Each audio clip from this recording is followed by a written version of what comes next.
más, no era suficiente lo que iba aprendiendo.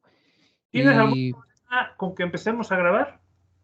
no, ningún problema. A grabar para que los alumnos puedan saberlo ahora que mañana, pasado el día que Sí, lo vean. Siguen. sí, no hay problema. Y bueno, Ya te veo. Hola, hola.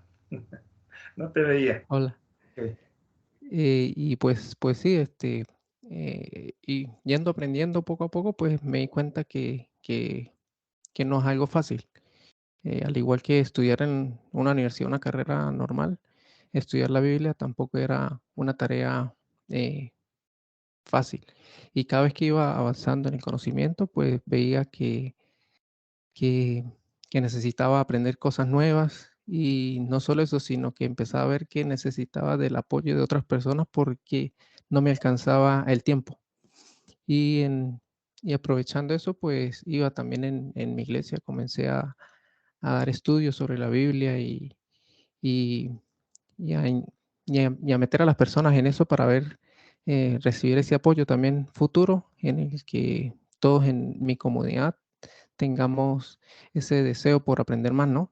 Y pues al ver luego sus videos, pues me di cuenta que sí era verdad lo que dice en esos primeros versículos, en esos primeros párrafos en la guía que me envió sobre el centro Tischendorf, este, que eh, estamos muy, muy pendientes de nuestras posturas teológicas y no estamos siendo rigurosos con los verdaderos problemas que, que se van viendo en el texto, ¿no? Que uno mismo se dio cuenta. Me sorprendió mucho cuando lo escuché hablar sobre que Dios escribía en nuestros corazones las leyes, porque ese fue eh, uno de los primeros temas que traté de entender, ¿no? Y yo no se lo había escuchado a más nadie, ni en mi comunidad, ni en los pastores que tiene alrededor mi padre, ni en las predicaciones, ni en las conferencias a las que he ido, pues he estado toda la vida en la iglesia. Y yo al escucharle a usted hablar sobre la palabra de Dios Cristo en los corazones, yo dije, bueno, ya hay otra persona que está hablando de lo mismo. Yo dije, es la cosa más importante que Dios dejó en la Biblia y es lo que deberíamos estar enseñando en nuestras iglesias. Y pues ahí fue que bueno, lo contacté y yo dije, bueno, es como que estamos estudiando de la misma manera. Yo sé que usted es más avanzado todavía, pero el camino del estudio me ha llevado hasta aquí donde estoy frente a usted y frente a sus videos. Hasta ahí Mi me, querido me Manuel, ayudó. está uniendo a nosotros Merly, ella está desde Frankfurt, para ella creo que son las 5 de la mañana, como para ti medianoche. Hola, ¿cómo estamos, Merly? Buenas noches. Buenas Estoy noches. platicando un poquito con Emanuel, que es la primera vez que se une, entonces déjame contarle un poco de cosas, pero interrúmpenos cuando quieras, Merly. Eh, fíjate que, y además él es ingeniero electrónico, entonces nos va a platicar cosas interesantes. Mi querido Emanuel, tú me puedes decir como quieras, pero yo me gusta mucho que me llamen por mi nombre, que me hables de tú, que me digas Raúl. Yo sé que a veces es difícil para la gente, pero esa es la costumbre que tenemos, sobre todo en el mundo de las ciencias naturales. Es muy raro que le hables de usted a alguien, aunque sea un premio Nobel. Entonces tú háblame de tú, ¿hecho? Eso por un lado. Ok. Por otro lado, porque somos Me, me- colegas. me va a quedar difícil porque en mi región del país en Venezuela, nosotros tratamos a todos, así sean nuestros padres, todos de usted. Sí, Pero voy a asumen intentarlo. y todo esto, sí, yo Sí, entiendo, sí. pero por favor siéntete en toda la confianza. ¿En dónde estás exactamente en Venezuela? ¿En qué localidad? En Táchira, eso queda en la frontera con Colombia. La frontera con Colombia. Qué gusto. Bueno, te voy a explicar un poco de qué hacemos, por qué lo hacemos, lo que me preocuparía de que tú te unieras en el caso de ti, o sea, no es que a mí me preocupe por nosotros, sino por ti, y de qué creo que, cómo se puede solucionar eso que a mí me podría preocupar. Entonces, lo primero es, tú quieres entender la escritura, nosotros también, pero hay una diferencia. Se puede entender la escritura desde una teología o desde una tradición de fe. Y como tú habrás leído en los documentos, eso no nos interesa. En el Centro Tischendorf jamás nos ha interesado. La mayor parte de los miembros son creyentes, pero la mayor parte fueron ateos o fueron agnósticos. Y se volvieron creyentes porque les convenció la existencia, o sea, la vida que llevaron les convenció que existe lo sobrenatural, que Dios está ahí, etcétera, etcétera. Entonces, como les consta que Dios existe, ya no se pueden hacer locos o cerrar los ojos a eso, y entonces han querido colaborar, pero traen con ellos su cultura rigurosa. Pedro Emilio Rivera, por ejemplo, que fue agnóstico muchos años, hoy es un investigador reconocidísimo en la Ciudad de México, bueno, en el país. Él es investigador del Instituto de Investigaciones Filológicas de la Universidad Nacional y es el mayor experto vivo de Erasmo de Rotterdam, y en la actualidad está trabajando traduciendo al castellano por primera vez, de hecho por primera vez en una lengua moderna en muchos casos, la biblioteca de Focio. Focio fue un obispo, un obispo de Constantinopla en el medievo. Entonces, muchos de los documentos del mundo clásico, de los autores clásicos paganos que tenemos, solamente nos llegaron a través de Focio. O sea, la copia que Focio preservó es lo que tenemos. En más de 200 casos, ¿no? Más de 200, creo que 250 tantos autores, ya no recuerdo, que no tenemos otra fuente para esa obra más que lo que Focio que decidió mandarnos. Entonces, como tú verás, Focio era un creyente, un obispo, pero además una gente muy, muy culta, lo suficiente para haber hecho eso, para haber sacado cientos y cientos de autores antiguos y copiado sus obras y darnos parte de eso. Entonces, Pedro está haciendo eso. Monserrat Castellano, él coordina nuestro departamento de latín, porque él es experto en latín, él estudió en el Vivarium Novum de Italia, que es el único lugar donde hoy se enseña, por ejemplo, el latín como lengua viva. Ahí se pasa la gente hablando. Miraya fue el que lo fundó a mediados del siglo pasado. Y, por ejemplo, ahí Pedro daba clases de griego clásico en latín. O sea, ellos hablaban en latín y les enseñaban. Monserrat Castellanos, por otro lado, que es nuestra coordinadora del departamento de griego, ella era agnóstica. No, Pedro era agnóstico, Monse era atea. Ella no creía en Dios. Y igual que Pedro, me conocieron y terminaron por creer en Dios. Entonces ella ahora lo que es una experta, es una gran experta en griego, en los distintos dialectos griegos antiguos y modernos. Sabe muchos dialectos antiguos y algunos modernos. Entonces yo diría, sin temor a equivocarme, que es la gente que hace Biblia que más griego sabe en América Latina, sin duda alguna. Por otro lado, Carlito Sierra, bueno, nuestro departamento de literatura talmúdica lo coordina un judío ortodoxo, que él de hecho pues es judío, no es cristiano ni mesiano, no, él es judío. Y tiene la esperanza de que algún día nos caiga la luz y dejemos esta locura del cristianismo. Pero mientras eso pasa, nos apoya enormemente, extraordinariamente en la parte de literatura rabínica. Él está en una yeshiva en Israel. Él vive, de hecho, en una ciudad pequeñita que se llama Efrata, que es, de hecho, donde muere Rachel, la esposa de Jacob. Entonces, él trabaja desde allá. Y Carlos Sierra Lechuga, nuestro coordinador del Departamento de Filosofía Trascendental, él es un gran filósofo, yo insisto que es el más importante filósofo mexicano vivo. Entonces, como tú verás, la gente que colabora conmigo es muy destacada en sus propios campos, pero tiene un objetivo común, y es entender la revelación.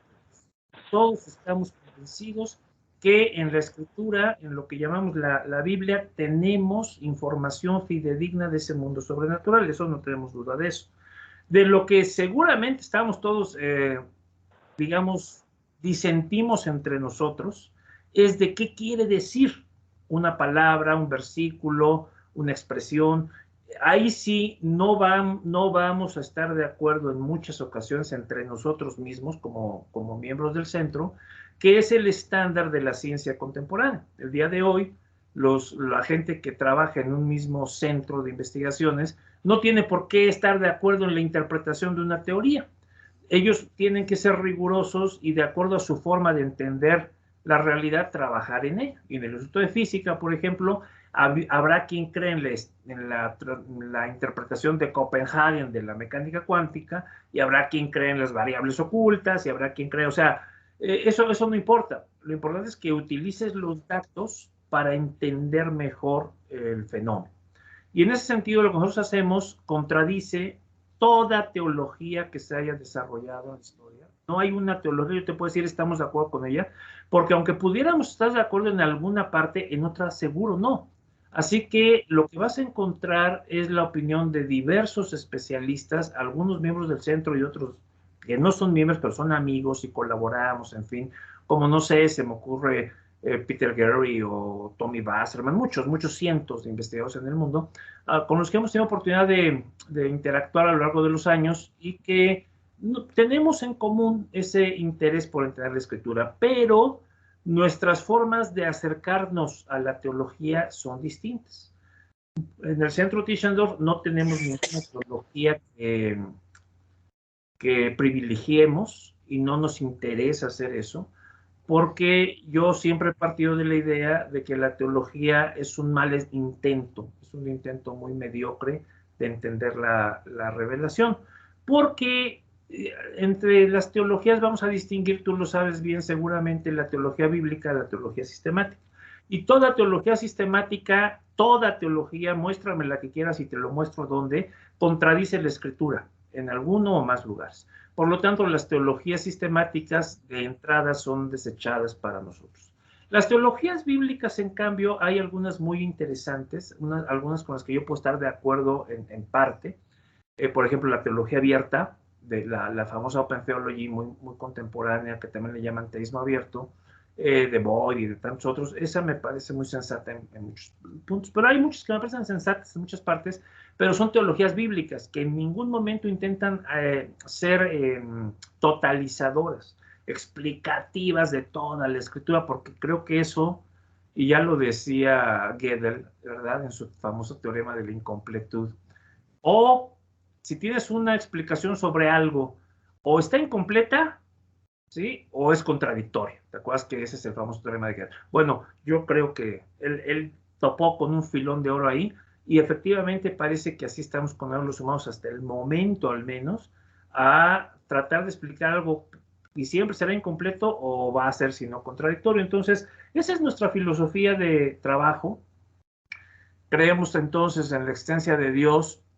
Creo que todos, excepto Eliyahu y algún otro colaborador, no aceptan a Cristo como Mesías, pero hasta ahí, ¿no? Fuera de eso, todos compartimos la idea de que la escritura es revelación de Dios y que es fidedigna, que puedes confiar en ella.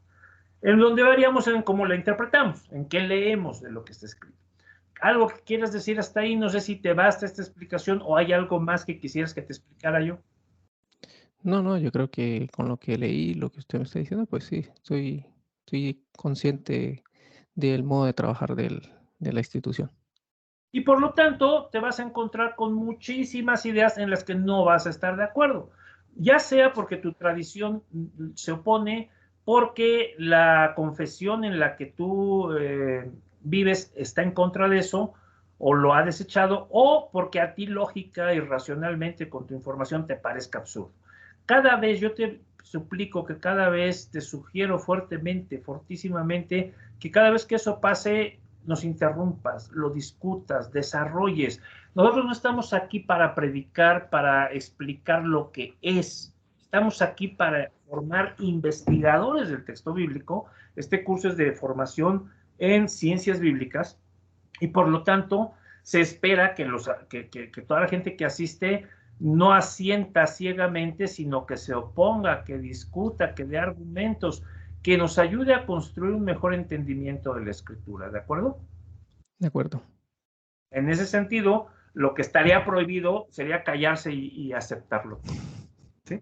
Que es justamente lo contrario de lo que en una iglesia vas a encontrar. ¿A qué Así confesión es. pertenece en tu iglesia? Pues nosotros somos lo que le dicen libre, pero venimos de Pentecostal Cuadrangular. Por lo tanto, si eres de la iglesia cuadrangular, no tienes problema en hablar en lenguas. No hay ningún problema. Perfecto. Quisiera decirte algo más que para mí es muy importante y es lo siguiente. Verás, nuestros cursos, como tú ya viste, tienen un costo que es bastante accesible, me parece, para todo el mundo. Pero yo siempre les digo esto cuando empezamos. Creo que a Merly no le dije, pero siempre le digo a todo el mundo. Pero porque Merly fue un caso especial. Si tú no puedes pagar el costo, nos tienes que decir, miren, yo no puedo pagar por esto, por aquello. Y entonces en el centro tomamos una decisión, se le apoya o no se le apoya o qué hacemos. Si tú puedes pagar más que eso, paga más que eso, por favor, no te limites al costo, porque el trabajo de investigación bíblica es carísimo. Un solo libro me cuesta 300 euros, 400 euros, y no necesitamos uno, necesitamos miles literalmente de fuentes. Sí, sí. Entonces, todo el dinero que podamos obtener es importante, pero en modo alguno es lo que determina nuestro trabajo. Lo que determina nuestro trabajo es que la gente esté interesada en conocer, en crecer, en aprender. Eso por un lado. Por otro lado, tú eres libre de compartir la grabación y los materiales con la gente que tú quieras.